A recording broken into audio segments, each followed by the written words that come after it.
समझ पाती वहां बैगमैन आ गया। उसने लड़की को पकड़ लिया और जबरदस्ती उसे अपने बैग में ठूंसने लगा। जैसे ही उसने बैग की जिप बंद की, लड़की की वहीं मौत हो गई। इस हादसे को 4 साल बीत जाते हैं। इसके बाद कहानी एक नई फैमिली की ओर बढ़ती है। इस फैमिली में हस्बैंड का नाम पैट्रिक था। उसके साथ उसकी वाइफ और उनका छोटा सा बेटा रहता था। ये फैमिली अपनी जिंदगी खुशी खुशी बिता रही थी। आज पैट्रिक के घर उसका भाई और उसकी वाइफ की बहन उनसे मिलने आते हैं। वे अक्सर उनसे मिलने आते रहते थे। पैट्रिक और उसका भाई लकड़ी का बिजनेस करते थे। पैट्रिक अपने भाई को बताता है, मैंने एक मशीन बनाई है जो पेड़ों की कटाई बहुत अच्छी तरह और कम समय में कर सकती है। इस मशीन के इस्तेमाल से हमारी बहुत सारी मेहनत और पैसे बच जाएंगे। जब उसके भाई ने मशीन का काम देखा तो वह भी बोला, हाँ भाई, ये प्रोजेक्ट सच में बहुत बढ़िया है। सभी लोगों को ये बहुत पसंद आएगा। इस बीच पैट्रिक की वाइफ करीना अपनी बहन से बातें कर रही थी। फिर जैसे ही रात हुई, पैट्रिक का भाई और करीना की बहन वहां से चले जाते हैं। रात को जब पैट्रिक डस्टबिन में कचरा डाल रहा था, तभी घर की लाइट्स जलने बुझने लगती हैं। उसे जंगल की तरफ से कुछ अजीब सी आवाजें भी सुनाई देने लगती हैं। पैट्रिक को लगने लगा कि जरूर जंगल में कोई आया है, इसलिए वह देखने के लिए वहां गया, लेकिन उसे वहां कोई नहीं दिखा। ये देखकर वह थोड़ा घबरा गया और वापस घर आ गया। सुबह होते ही पैट्रिक अपनी कंपनी में चला गया, जहां उसका भाई भी मौजूद था। दोनों भाई वर्करों से काम करवा रहे थे। ये कंपनी उनके डैड ने शुरू की थी, लेकिन अब उनके डैड की मौत के बाद इसका मालिकाना हक इन दोनों भाइयों के पास था। पैट्रिक का भाई कहता है, जब से डैड की मौत हुई तब से मुझे बुरे बुरे सपने आते थे, लेकिन धीरे धीरे मैंने खुद को संभाल लिया। पैट्रिक लकड़ी को चाकू से तराशते हुए एक उल्लू बना रहा था। उसने लकड़ी से कई और जानवर भी बनाए थे जो उसे उसके डैड ने बनाना सिखाया था। थोड़ी देर बाद पैट्रिक का भाई वहां से चला गया, लेकिन पैट्रिक वहीं बैठा अपने बचपन के बारे में सोचने लगा। उसे याद आया कि बचपन में एक बार वह अपने भाई के साथ एक गुफा केव के पास गया था। एक समय था जब इस गुफा केव के अंदर खुदाई का काम हुआ करता था, लेकिन कुछ समय से वहां काम बंद हो गया था और तब से वहां कोई आता जाता नहीं था। छोटा पैट्रिक जब उस गुफा के पास खड़ा था, तभी गुफा के अंदर से एक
से जवाब दिया, यहाँ एक डॉल थी, मैं उसी गुड़िया से बातें कर रहा था। पैट्रिक ने इधर उधर देखा, लेकिन उसे वहां कोई डॉल नजर नहीं आई। हालांकि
चाकू तोड़कर कचरे में फेंक दिया था, वह भी वहां से गायब हो चुका था। अब करीना पैट्रिक से कहती है, हमारा बच्चा हर वक्त बांसुरी बजाता रहता है और इस वजह से मुझे काम करने में परेशानी होती है। फिर वह पैट्रिक को बांसुरी देते हुए कहती है, तुम इसे छुपा कर रखो। पैट्रिक उस बांसुरी को एक डब्बे में रख देता है। फिर वह खुद अपने बेटे के साथ खेलने लगता है। इसके बाद उसका बेटा नहाते हुए जिद करने लगता है कि मुझे वही बांसुरी चाहिए। इस पर पैट्रिक गोदाम में जाता है क्योंकि वह बांसुरी जिस डब्बे में रखी थी वह अब गुदा संग्रहण स्थान में रख दी गई थी। पैट्रिक के जाने के बाद बच्चा अकेला था तो बैगमैन खिड़की खोलकर बाथरूम में घुसने लगा, लेकिन पैट्रिक को इस बात का अंदाजा हो गया कि कुछ गड़बड़ है। इसीलिए पैट्रिक तुरंत वापस अपने बच्चे के पास आ गया और उसे संभालने लगा। उसी समय करीना भी आ चुकी थी क्योंकि उसने भी अपने बच्चे की आवाज सुनी थी। उनका बेटा बिल्कुल ठीक था, लेकिन वह यह कह रहा था, मैंने यहाँ एक डॉल देखी। पैट्रिक परेशान था क्योंकि उसे बांसुरी नहीं मिली थी, हालांकि उसने उसे डब्बे में रखा था। इसके बाद पैट्रिक कचरे को भी चेक करता है, ये सोचकर कि शायद किसी ने उसे गलती से फेंक दिया होगा, लेकिन कचरे में भी बांसुरी नहीं मिलती। अब वह परेशान होकर अपने कमरे में सोने चला जाता है, लेकिन तभी उसके फोन पर घर के अलार्म का मैसेज आता है जिसमें बताया जाता है कि कुछ गड़बड़ है। इसलिए पैट्रिक अलार्म चेक करने जाता है, लेकिन वह तो बिल्कुल ठीक था, बस किसी ने उनके शेड का दरवाजा खोल दिया था। जब पैट्रिक शेड का दरवाजा बंद करने जाता है तो वहाँ एक डॉल दिखती है जिस पर एक कैप टोपी भी पहनी हुई थी, और यह कैप बचपन में पैट्रिक भी पहना करता था, यानी कि वह डॉल उसकी बचपन की थी। ये देखकर पैट्रिक और घबरा गया क्योंकि अब तो उसकी बचपन की कैप भी वहाँ आ गई थी। वह जब घर के अंदर वापस आ रहा था तो यह देखकर चौंक जाता है कि घर की सभी खिड़कियां और दरवाजे बंद हैं और वह बाहर ही रह गया। वह घर के अंदर नहीं जा पा रहा था, लेकिन जब उसने दरवाजे की खिड़की से झांक कर देखा तो उसे अंदर बैगमैन दिखा। पैट्रिक काफी घबरा गया और जल्दी से दरवाजे की खिड़की तोड़कर पहले दरवाजा खोला और फिर फौरन अंदर आ गया। वह सबसे पहले अपनी वाइफ और बेटे के पास गया और उनकी जान बचाई, लेकिन जब उसने घर को चेक किया तो उसे कोई भी नहीं मिला। पैट्रिक बहुत डरा हुआ था। अगले दिन उसने पुलिस को बुला लिया। पुलिस ऑफिसर ने उसे सलाह दी, तुम्हें अपने घर के बाहर सीसीटीवी कैमरा लगवा लेना चाहिए। अच्छा ये बताओ, घर से क्या कोई चीज गायब भी हुई है? इस पर पैट्रिक कहता है,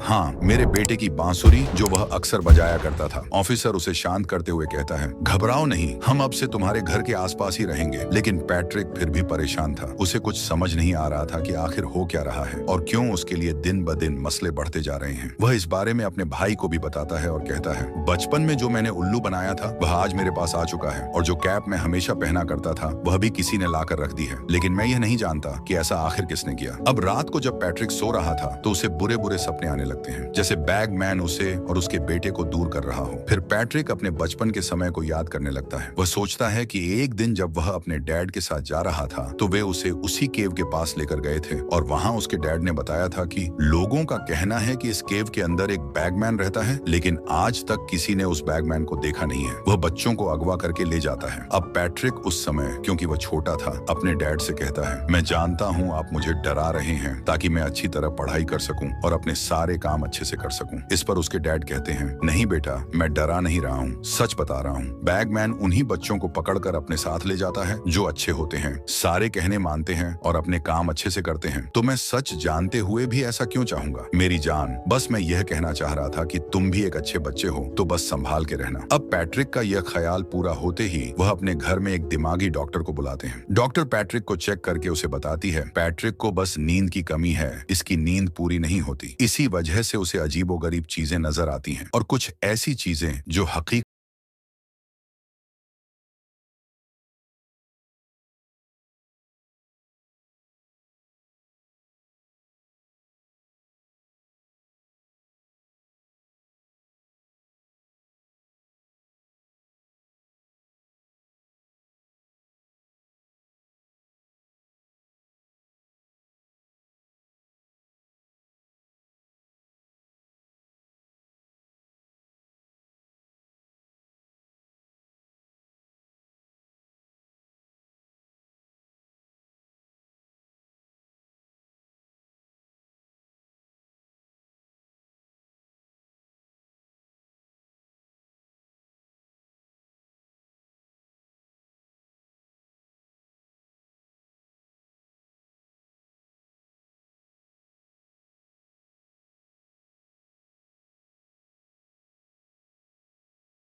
होती है। कुछ देर बाद यहाँ पैट्रिक, करीना और रेस्क्यू टीम भी आ जाती है। करीना की बहन को थोड़ी सी चोट आ गई थी, इसलिए उसकी पट्टी कर दी जाती है। फिर पैट्रिक फैसला करता है कि वह अपनी फैमिली को लेकर अपने भाई के घर रहेगा, तो वह उन लोगों को लेकर अपने भाई के घर आ जाता है। अब करीना की बहन काफी डरी हुई थी, तो करीना उसे संभालती है और कहती है कि तुम्हें डरने की जरूरत नहीं है, क्योंकि मैं तुम्हारे पास हूँ। करीना की बहन बताती है कि वह आदमी बहुत अजीब और खतरनाक था, और जब उसने मेरे चेहरे को पकड़ा तो मैं पैरालाइज हो गई थी, लेकिन शुक्र है कि चाकू की मदद से मैंने हम दोनों को बचा लिया। उधर पैट्रिक के हाथ में बेसबॉल बैट था और वह सारी रात जागने का फैसला करता है ताकि अपने बेटे की हिफाजत कर सके, क्योंकि अब तक वह समझ गया था कि बैगमैन उनके बेटे के पीछे पड़ा हुआ है। लेकिन करीना उसे समझाती है कि यहाँ कोई खतरे वाली बात नहीं है, क्योंकि हम तुम्हारे भाई के घर में हैं, वह भी घर पर है और बाहर पुलिस भी है, इसलिए तुम बेफिक्र होकर आराम से सो जाओ। इसीलिए पैट्रिक भी लेट जाता है और उसकी आंख लग जाती है। कुछ मिनट बाद जब पैट्रिक ने चेक किया तो देखा कि उसका बेटा बैगमैन के पास पहुंच चुका था। ये देखकर पैट्रिक डर गया और जल्दी से भागकर अपने बेटे के कमरे में आया, लेकिन तब तक बैगमैन उसे ले जा चुका था। पैट्रिक जब अपने भाई के कमरे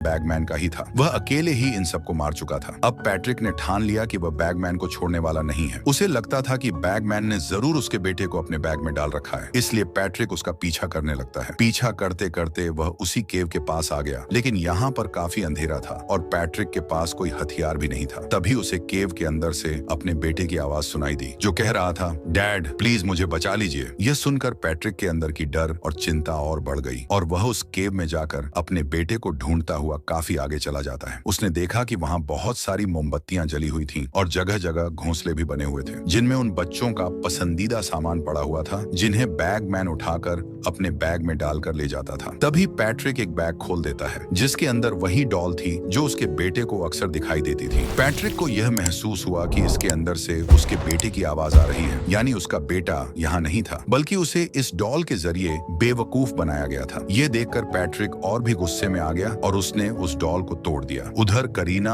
और उसकी बहन को उनका बच्चा मिल गया था, जिसे वे संभाल रहे थे, और पुलिस को कॉल करके बुला लिया। पैट्रिक, जो अब भी केव के अंदर था, कहता है, तुम जो कोई भी हो सामने क्यों नहीं आते? उसका यह कहना था कि तभी बैगमैन आ जाता है और वह पीछे से पैट्रिक का मुंह पकड़ लेता है, उसे अपने साथ ले जाने लगता है। वो काफी भयानक और किसी भूत जैसे दिख रहा था और उसके साथ एक बैग भी था। उसके मुंह पर हाथ रखने के कारण पैट्रिक पैरालाइज हो जाता है। वह हिल भी नहीं पा रहा था, बस लेटा हुआ था। तभी उसने सामने के घोंसले में देखा जहाँ उसका वही चाकू पड़ा हुआ था, जिसे उसने पहले तोड़कर कचरे में फेंक दिया था, जो बाद में गायब हो गया था। किसी तरह पैट्रिक ने वह चाकू उठाया और बैगमैन की गर्दन में घुमा दिया। वहीं उसे वह फ्लूट भी मिल गया, जो उसका बेटा अक्सर बजाया करता था। अब किसी तरह पैट्रिक उठकर यहाँ से भागने की कोशिश करता है, लेकिन बैगमैन उसकी जान छोड़ने वाला नहीं था, वह भी उसका पीछा करता है। तब पैट्रिक ने फ्लूट को केव से बाहर फेंक दिया, लेकिन बैगमैन ने उसे पकड़कर पैट्रिक को मुंह से पकड़ लिया और उसे अपने साथ बैग में डालने की कोशिश करने लगा। पैट्रिक की हड्डियां बुरी तरह टूट जाती हैं, यानी उसकी दर्दनाक मौत हो जाती है। तब तक करीना भी पुलिस को लेकर केव के बाहर आ जाती है। वहां पड़ी फ्लूट देखकर पुलिस को समझ में आ जाता है कि पैट्रिक केव के अंदर है, इसलिए कई पुलिस वाले केव के अंदर जाते हैं, लेकिन अफसोस उन्हें पैट्रिक नहीं मिलता। तभी हमें पता चलता है कि पैट्रिक को बचपन में उसके डैड ने यह भी बताया था कि बैगमैन सिर्फ खूबसूरत और छोटे बच्चों को ही पसंद करता है, जिन्हें वह अपने साथ ले जाता है। जो बच्चा उसकी नजर में आता है, बैगमैन उसके बाल काट लेता है और फिर उस पर नजर बनाए रखता है। अब भले ही बच्चे बड़े हो जाएं, बैगमैन उनका पीछा करना नहीं छोड़ता। फिर जब उसे मौका मिलता है तो वह उस बच्चे को अपने बैग में डालकर ले जाता है। इसी वजह से पैट्रिक के बचपन में बैगमैन ने उसे पसंद किया, उसे अपनी नजरों में रखना शुरू किया और उसके बाल काट दिए। हालांकि पैट्रिक बड़ा हो गया, लेकिन बैगमैन ने उसका पीछा नहीं छोड़ा और अंत में उसे अपने साथ ले गया। इससे हमें यह पता चलता है कि बैगमैन पैट्रिक के लिए आया था, न कि उसके बेटे के लिए, और आखिरकार वह उसे हमेशा के लिए अपने साथ ले गया। इसी दुख भरी समाप्ति के साथ फिल्म खत्म हो जाती है।